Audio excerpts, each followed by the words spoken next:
গোপনে সেটিং করছিল, সেটি এখন প্রকাশ্যে চলে এসেছে।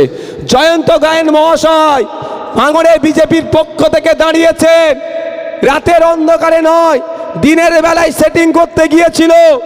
যখন ছবিটা পাবলিক হয়ে গেছে, তখন কি বলছে আপনাদের, যেটা সৌজন্য সাক্ষাৎ। সৌজন্য সাক্ষাৎ নয়, সৌজন্য সাক্ষাৎ আমরাও জানি। 2021-এর নির্বাচনের সময় একটা পোলিং স্টেশনে সৌমিহাতি মহাশয়া বিজেপির প্রার্থী, তার সাথে আমার দেখা হয়েছিল। তিনি আমাকে বললেন, ভাই কেমন আছেন? আমি বললাম, আমি ভালো আছি দিদি, আপনি কেমন আছেন?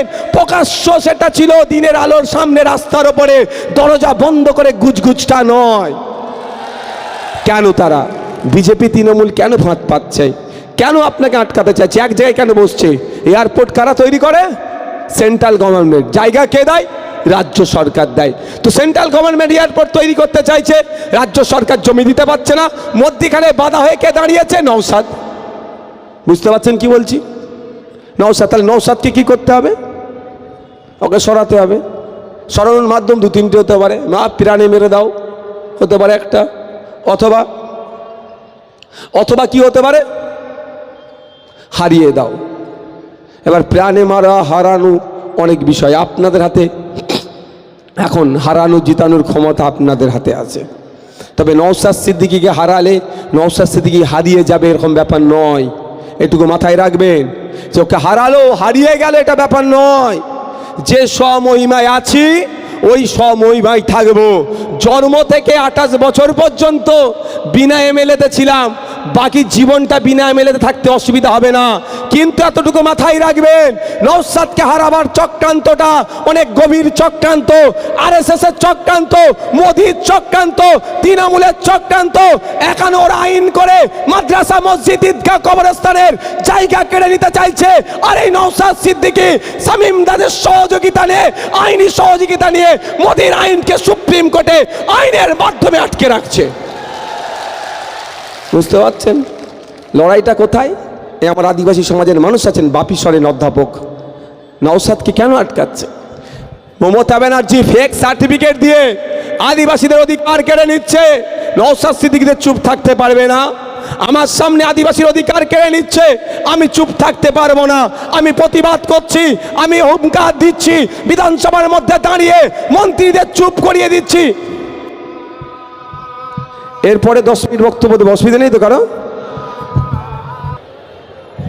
হ্যালো ভাই, যে যেখানে আছেন বসে পড়ুন। ভাই বসুন বসুন, পিছনের লোককে দেখতে অসুবিধা হচ্ছে। আজকে ঘোষণা দেবো বলেছিলাম, খেয়াল আছে তো? কি ঘোষণা বলুন তো? এমএলএ তার 5 বছরে এমএলএ ল্যাডের টাকা কত টাকা খরচ করেছে, কোথায় খরচ করেছে, তাই তো? হ্যাঁ হ্যাঁ হ্যাঁ, ওইটাই উত্তর দেবো তো। ওদের প্রশ্নটি করতে দাও, নাহলে সংসার চলবে কি করে প্রশ্ন না করলে? যাক, সেইটারও উত্তর দেব।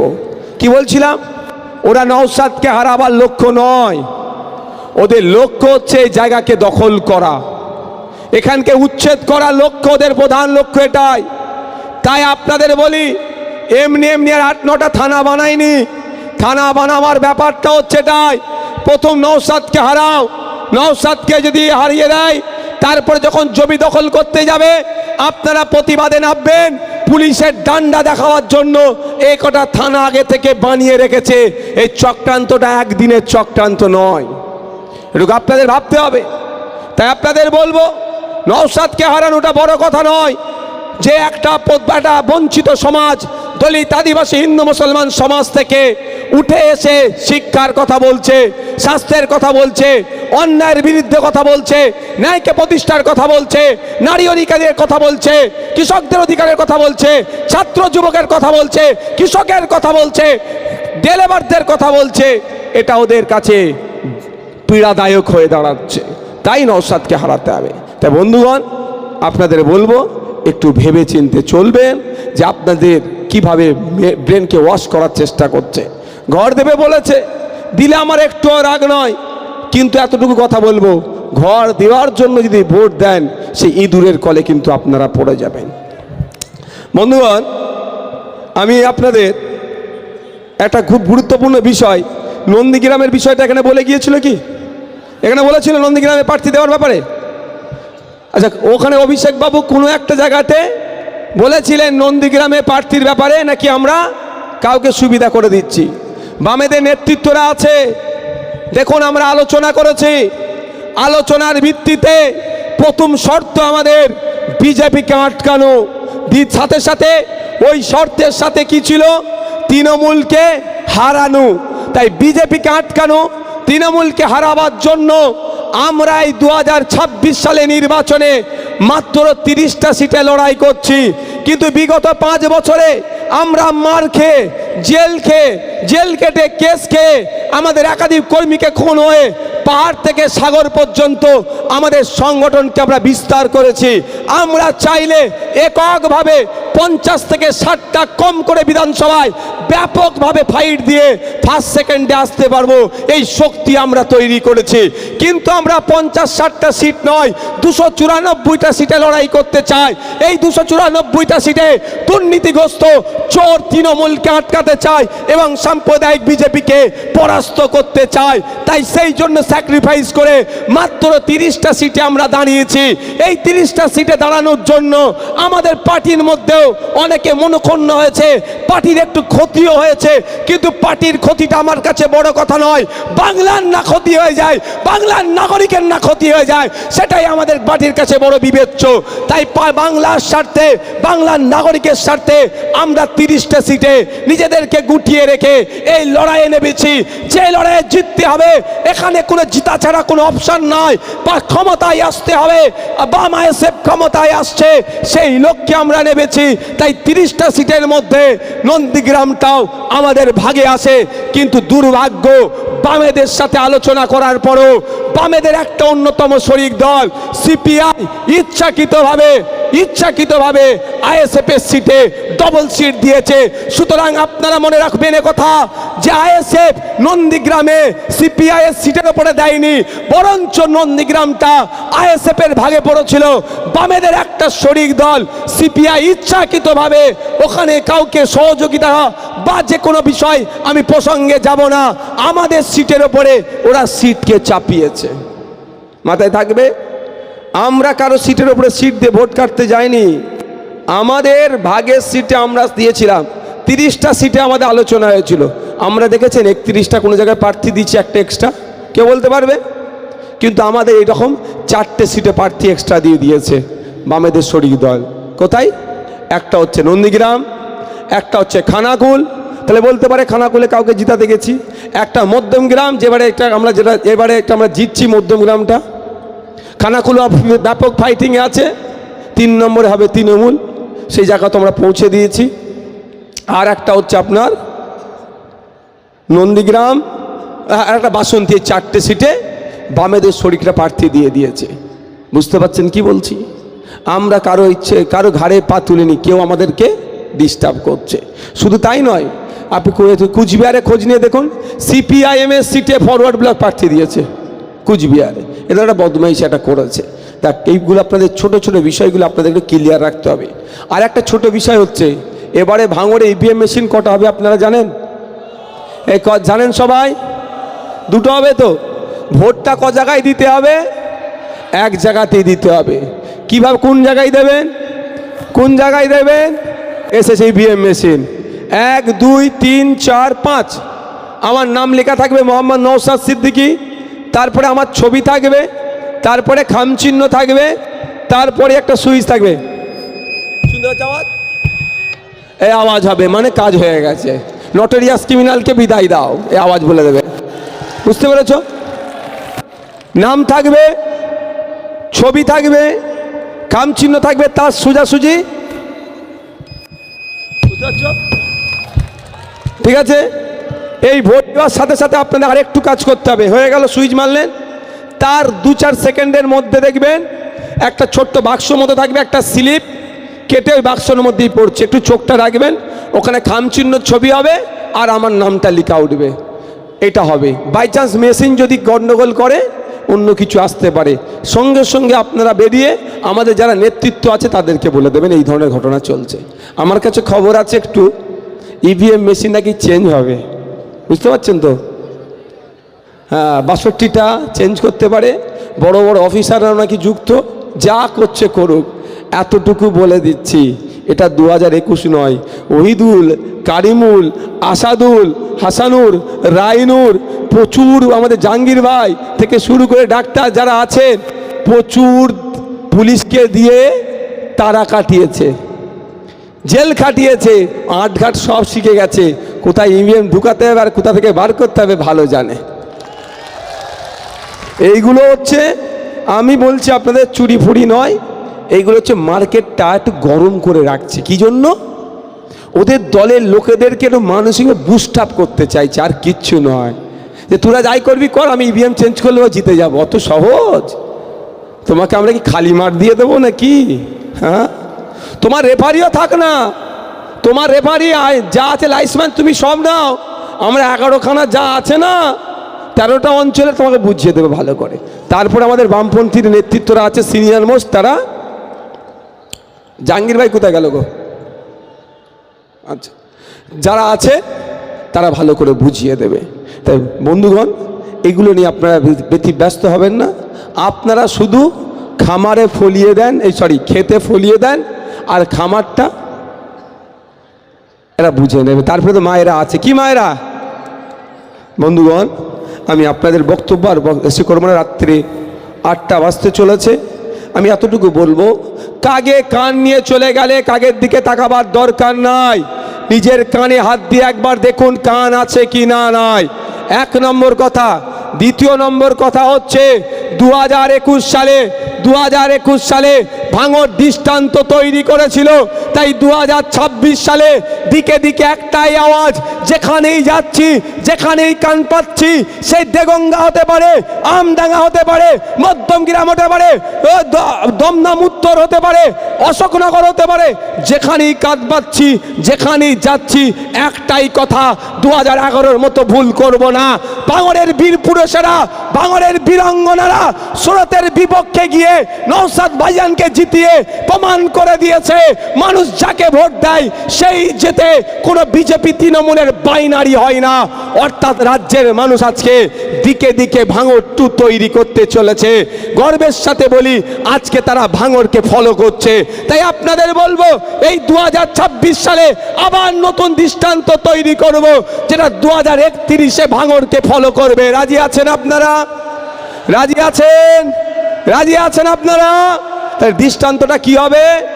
রাজ্যের মানুষকে বার্তা দিয়ে দেওয়া যে কোনো বোম বাঁধা নেতাকে, কোনো নটোরিয়াস ক্রিমিনালকে ভাঙর ভোটে জিতে পাঠাবে না, বরঞ্চ তার বিরুদ্ধে ভোট করিয়ে তাকে খালি হাতে মৌখালিতে পাঠিয়ে দেবে। তাই হবে তো নাকি মায়েরা? আর এটা যখন 2031 সাল আসবে, যখন রাজনৈতিক দলগুলো প্রার্থী চয়ন করবে, তারা সংযত হয়ে করবে, কারণ ভাঙর মডেল তৈরি করে দিয়েছে। 21-এর মডেল 26-এ ফলো হচ্ছে, 26-এর মডেল 31-এ ফলো হবে। সুতরাং তখন কি হবে? প্রার্থী যাচাই বাছাই করবে। ওই বোমবাদা নেতা, নটোরিয়াস ক্রিমিনাল, ভাষা গান জান্নায় স্টেজে উঠে তুই তুকারি গালিগালাজ করা এই নেতাদেরকে আর আইনসভার লড়াইয়ে টিকিট তারা দেবে না। আর যাদেরকে দেবে, শিক্ষিত মার্জিত, যারা আইনসভার মধ্যে গিয়ে জনগণের কথা বলবে, বাংলার কথা বলবে, শিক্ষার কথা বলবে, স্বাস্থ্যের কথা বলবে, মহিলার অধিকারের কথা বলবে, মহিলা নিরাপত্তার কথা বলবে, আপনার আমার ভালো থাকার কথা বলবে, সৌহার্দ্যপূর্ণ আচরণ করবে, সৌজন্যমূলক আচরণ করবে, রাজনীতির লড়াই রাজনীতির ময়দানে রাজনৈতিকভাবে করবে, তারা বেশি বেশি করে জিতে আগামী দিনে বিধানসভায় যাবে। তাই 26-এ তৈরি করতে হবে তো নাকি? রাজি আছেন? আচ্ছা, আমি আমি আমি জানতে চাই, একদিকে জোড়া ফুল আর একদিকে খাম, কোনটা গ্রহণ করবেন? কোনটা গ্রহণ করবেন? কারণ নিশ্চিতভাবে আপনি বুঝতে পারছেন জোড়া ফুলের দায়িত্বে কার আছে। 2021 থেকে 19 থেকে 21 থেকে 23, যতক্ষণ না পর্যন্ত এই নটোরিয়াস ক্রিমিনালটা দায়িত্ব পেয়েছিল, ভাঙড়ে খুন খারাপি হয়েছিল। ভাঙড়ে খুন খারাপি হয়েছিল, ভাঙড়ে তৃণমূল ছিল না, আমাদের নামে তখন মিথ্যা কেস হতো না, আমাদের ছেলেদেরকে মিথ্যাভাবে অ্যারেস্ট করতো না, হতো ঠেলাঠেলি হতো, খুন খারাপি হতো না। যেই ওনাকে দায়িত্ব দিল, তারপর থেকেই ভাঙড়ের নেতাদের, তৃণমূলের নেতাগুলোকেও খুনি বানিয়ে দিল। উনি খুনি বানিয়েছে এই নেতাগুলোকে।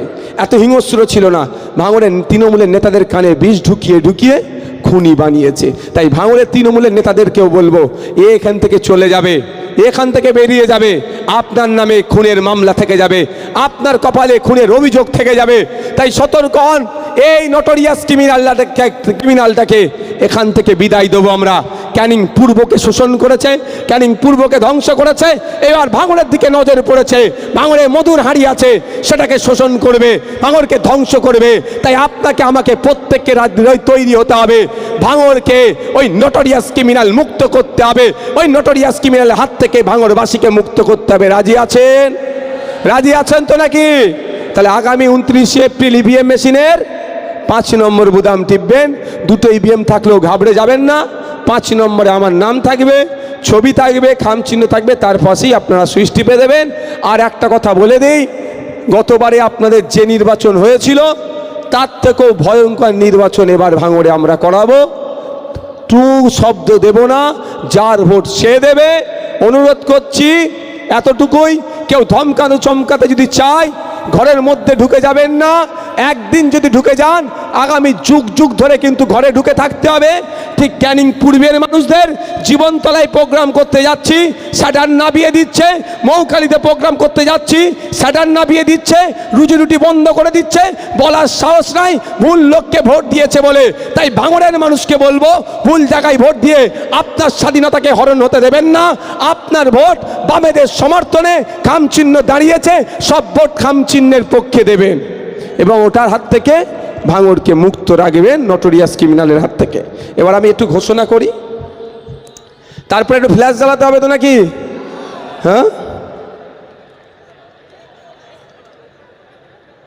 আচ্ছা, আর একটা আমি ঘোষণা দিয়ে যাবো, এটা কালকে নেবো, কালকে বলে দাও, কালকে নেবো এটা, বা 29 তারিখে ভোট, তার আগে নিয়ে নেবো। ওই ওটা ওর হাতে দিত, শরীফ বলো 29 তারিখে ভোটের আগে নিয়ে নেবে। আর একটা ঘোষণা দিই, ভাঙড় ডিভিশনের থানার নাম কি, এটা উত্তর কাশীপুর থানা, ধন্যবাদ জানিয়ে একটা ঘোষণা দিচ্ছি। আমি আবারও বলছি, আইএসএফের হাত থেকে তৃণমূলের নেতারা নিরাপদ আছে এখনো পর্যন্ত, আর থাকবে যতদিন না পর্যন্ত আমি এদেরকে ঘোষণা দিই, তাই না? কিন্তু তৃণমূলের হাতে কি তৃণমূলের নেতারা নিরাপদ আছে? আমার কাছে যতটুকু খবর আছে, আগামী 2-1 দিনের মধ্যে তৃণমূলের একটা উইকেট ফেলবে তৃণমূলের নেতারাই। কেন? আমাদের নেতৃত্বদের নামে মামলা দেওয়ার জন্য। কিন্তু মামলা কি হবে বুঝে নেব, কিন্তু কারো রাজ্জাক্ষাকে খুন করেছে, এখন আমার ভাই বুকে ব্যথা লাগে, এখন আমার কষ্ট হয়, সে ভাঙড়ের ভোটার। তাই প্রশাসনকে বলবে একটু সজাগ থাকেন, কারণ ভগবানপুর অঞ্চলের এক নেতা, ওর হোশ নেয় এখনো, যে ওকে ওর উইকেটটা হয়তো ফেলে দিত, প্রশাসন তৎপরতার সাথে যে উইকেটটা ফেলতে এসেছিল তাকে নাম এত অন্য দিয়ে চালাচ্ছে, সব খবর আমাদের কাছে থাকে। তাই অনুরোধ করবো প্রশাসনকে একটু সজাগ থাকুন, তৃণমূলের নেতাদেরগুলোকে বেশি বেশি করে নিরাপত্তা দিন। কি অসুবিধা হবে? মমতা ব্যানার্জি তো বলছে ভাঙড়ের মানুষের জন্য ওনার চিন্তা নয়, ওনার চিন্তা শওকত মোল্লার জন্য, ওনার সিকিউরিটি দিয়ে দেবে। তাহলে 8টা থানা করে সিকিউরিটি দিতে লাগবে কেন ভাই? কিসের জন্য 8টা থানা হয়েছে? আপনাকে আমাকে জব্দ করার জন্য। ভাঙড়ের মানুষকে যেভাবে নিরাপত্তা দিচ্ছেন, আইএসএফ সহ সবাইকে যেভাবে নিরাপত্তা দিচ্ছেন, তার জন্য ধন্যবাদ জানাই। কলকাতা পুলিশের ভাঙড় ডিভিশন, কাশীপুর থানা সহ এই থানাগুলোকে অনুরোধ একটা ছোট্ট সাথে অ্যাড করে দিচ্ছি, যে একটু করে বেশি নজর তৃণমূলের নেতাগুলোকে দিন। কোথায় বোম মারছে সেই নজর দিতে বলছি না আমি, ওই তাদেরকে কেউ না আবার উইকেট ফেলে দেয়, তাদের আবার তৃণমূলের মধ্যেই সব এলজাম আমাদের নামে লাগবে। তবে এলজাম যা দেবে আমরা বুঝে নেব। একটা অন্যায়ভাবে যদি কোনো ছেলেকে ডিস্টার্ব করে, আজকে বাংলা তেতে আছে, ভালো করেই বুঝছেন, সেই যেখানেই যাচ্ছি সেখানেই মানুষ রাস্তায় নামছে। একটা যদি কাউকে ডিস্টার্ব করে, শুধু ভাই ভাঙড় ডিভিশন নয়, পুরো পশ্চিম বাংলা অচল করে দেবো, কোনো কথা হবে না, কোনো কথা হবে না। হ্যাঁ, আর আইন মেনে চলুন। কেউ আমার ছেলে অন্যায় করেছে বলুন, ধরে থানাতে তুলে দিয়ে আসবো। বন্ধুগণ, এবার আমি ঘোষণা দেব একটা। ঘোষণাটা কি? গতকালকে একটা কথা বলেছিল না, আমি নাকি 100 দিনের কাজের বা এই মর্মে কিচ্ছু ব্যবস্থা নিইনি। আমার হাতে একটা লেটারের কপি আছে। লেটারটা করেছি 19/12/2023 সালে করেছি। আপনার কি department of rural development and পঞ্চায়েতে রাজ, সেন্ট্রাল।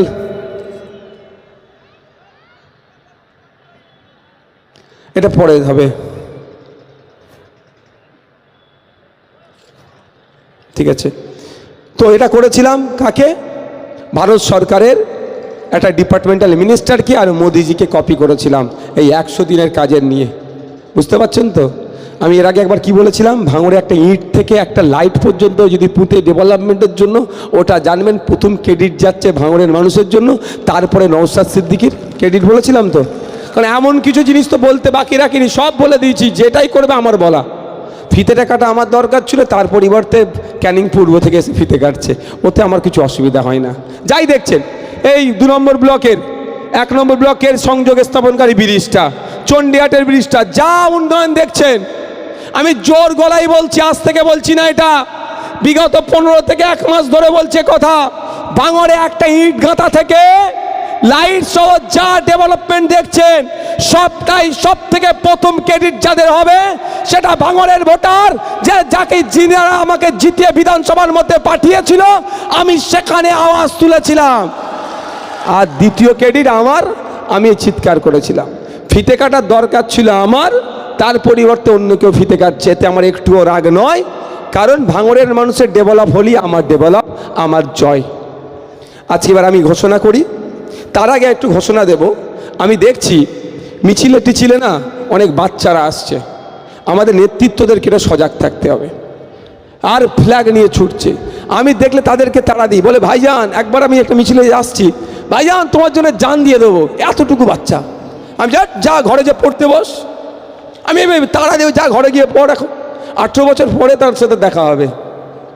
আমি অনুরোধ করছি, বাচ্চা কাচ্চা যারা হয় যতটা পারবেন আটকাবেন, যতটা পারবেন আটকাবেন, তাদের হাতে ফ্ল্যাগ দেবেন না, বোঝানোর চেষ্টা করবেন তোমরা পড়াশোনা করো, পড়াশোনা করো, পড়াশোনা করো, এটা অনুরোধ করছি। আমরা মডেল বানাবো ভাঙড়কে, ভাঙড় পথ দেখাবে বাংলাকে।